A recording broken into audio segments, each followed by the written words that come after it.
Hello everyone, welcome back to another mini blog. তাহলে চলো আজকে নতুন একটা দিন তোমাদের সকলের সাথে শেয়ার করি। সকালে ঘুম থেকে উঠে এখন প্রথম কাজটাই হচ্ছে স্নান করে নেওয়া। দিনে যে কতবার স্নান করতে হচ্ছে, তাই সকাল সকাল পুজোটাও হয়েই যাচ্ছে। এই গরমে তোমরাও কিন্তু খুব সাবধানে থেকো।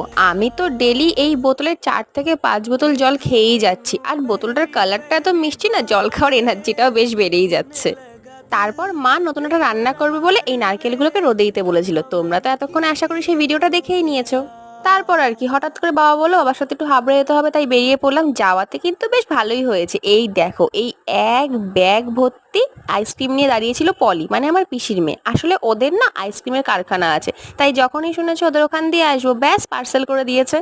আইসক্রিমগুলো বাড়িতে আনতে আমরা তো পুরো তার উপর হামলে পড়ে শেষ। তারপরে আমার অনেকগুলো পার্সেলও এসেছিল, যেগুলো তোমাদের সাথে নেক্সট ভিডিওতে খুব তাড়াতাড়ি শেয়ার করব। আজ তবে এতটুকুই থাকলো, আবার দেখা হবে, টাটা।